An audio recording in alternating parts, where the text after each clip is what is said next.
صدق الله مولانا العظيم وبلغنا رسوله النبي الأمين المكين المبين الكريم ونحن على ذلك لمن الشاهدين والشاكرين والحمد لله رب العالمين۔ قتل حسین اصل میں مرگ یزید ہے، قتل حسین اصل میں مرگ یزید ہے۔ اسلام زندہ ہوتا ہے ہر کربلا کے بعد، اسلام زندہ ہوتا ہے ہر کربلا کے بعد۔ آئیے سب سے پہلے ہم آقا انعامدار مدینے کے تاجدار ہم غریبوں کے غمگسار احمد مصطفیٰ محمد مصطفیٰ صلی اللہ علیہ وسلم کی بارگاہ بقسم ہے، جن کو جو درود یاد ہے یہاں سے وہاں تک سب مل کر پڑھیں۔ اللہم صلی علی سیدنا شفیعنا حبیبنا نبینا مولانا صلی اللہ علیہ وسلم علیہ یا رسول اللہ صلی اللہ علیہ وسلم۔ میں نے دوپہر میں جو بیان کیا تھا انشاءاللہ وہاں سے جلدی جلدی آگے بڑھنے کی کوشش کروں گا۔ حضرت امام پاک جب امام مسلم کو کوفہ روانہ کر دیے، پھر اس کے بعد حضرت امام پاک قافلہ کو لے کر روانہ ہوتے ہیں کوفے کی جانب۔ اللہ اکبر۔ راستے میں کئی لوگ ملاقات ہوتے رہے، امام پاک کوفہ کے لوگوں کے بارے میں پوچھتے رہے، لیکن وہاں کے لوگ یہ کہتے ہوئے نظر آئے، اے امام حسین، اے امام پاک، کوفہ کے لوگوں کا دل تو آپ کی جانب جھکا ہوا ہے، لیکن تلواریں یزید کے ساتھ ہے، آپ نہ جائے وہاں، مہربانی کریں آپ یہاں سے واپس ہو لیں۔ لیکن امام پاک میں جو راستہ تبدیل نہیں کر رہے ہیں، چلتے جا رہے ہیں، کئی لوگ ملتے گئے، لیکن آخرکار وہ وقت بھی قریب آ گیا جب کربلا کی سرزمین پر پہنچنے سے پہلے ہی پھر یزید آتے ہیں امام پاک کے پاس، 1000 کا لشکر جرار لے کر آتے ہیں، امام پاک کے راستے کو روکنے کے لیے آتے ہیں، سلام عرض کرتے ہیں اور عرض کرتے ہیں حضور میں آپ سے بے حد محبت کرتا ہوں، لیکن یزید کا یہ حکم ہے کہ آپ کو آگے نہ بڑھنے دیا جائے۔ اللہ اکبر۔ امام پاک کو روک لیا جاتا ہے، لیکن امام پاک وہاں ٹھہرتے ہیں۔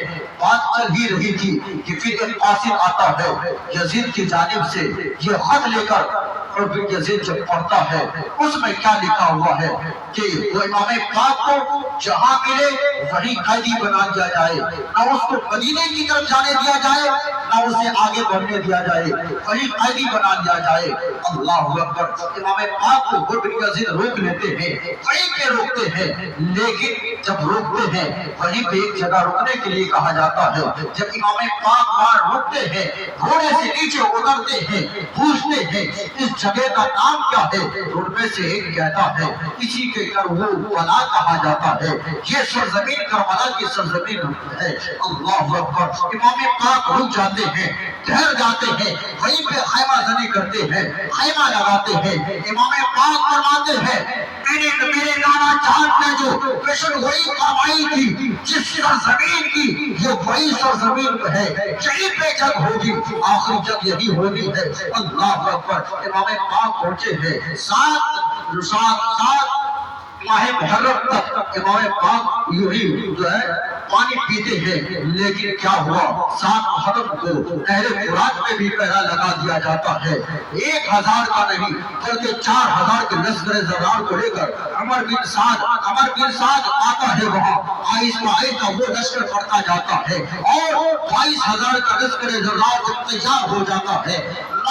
محرم الحرام کو یعنی آج ہی کے دن جو دن گزرا ہے اسی دن کو امام پاک سے کہا جاتا ہے آپ کو یا تو یزید کی بیعت قبول کر لیں یا جنگ کرنے کے لیے تیار ہو جائیں۔ لیکن سنیں امام پاک نے ایک رات کی مہلت مانگی تھی، ایک رات کی مہلت مانگی ہے۔ اس رات میں کیا کرنے کے لیے؟ کوئی ہتھیار جمع کرنے کے لیے نہیں، بلکہ امام پاک نے اس لیے مہلت مانگی ہے کہ آج رات اللہ تبارک و تعالیٰ تعالیٰ کا ذکر اذکار بھی کر لیا جائے، آج نوافل ادا کر لیا جائے، قرآن کی تلاوتیں کر لی جائے۔ اللہ اکبر، صبح کی سفیدی رات کی سیاہی ختم ہوتی ہے، صبح کی سفیدی آتی ہے، جنگ کے لیے کہا جاتا ہے۔ اور یقین بات دیگرے وہ اہل بیت خاندان سے جاتے ہیں آتے ہیں، لیکن سنیں اسی میں پہلے واجب کو قرب و جوار کے جو لوگ تھے وہ آتے ہیں۔ حضرت وہب بن عبداللہ ابن قلبی رضی اللہ تعالیٰ جن کی شادی کو 17 دن سے گزرے ہیں، 17 دن ہوا ہے شادی کو 17 دن ہے، لیکن وہ آتے ہیں جنگ کے لیے۔ کیا ہوتا ہے؟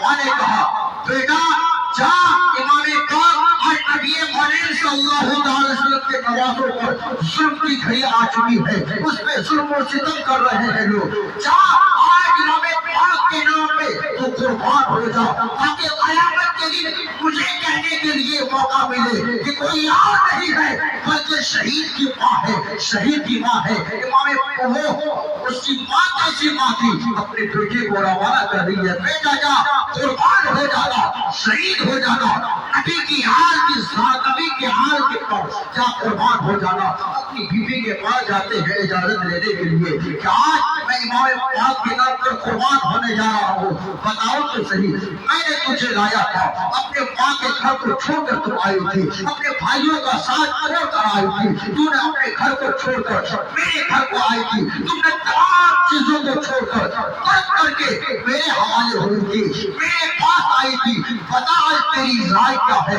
میں جا رہا ہوں کربلا کے میدان میں جنگ کے لیے، امام حسین پر شہید ہونے کے لیے، بتا تیری رائے کیا ہے، تیری بات کیا ہے؟ اس کی بیوی کہتی ہے مجھے یہ افسوس نہیں کہ مجھے 17 دن سے گزرے ہیں شادی کو، آپ جائے امام حسین کے نام پر نبی کے حال کے نام پر قربان ہو جائے، تاکہ وہ قیامت کے میدان میں میں بھی کہوں کہ میں کسی شہید کی بیوی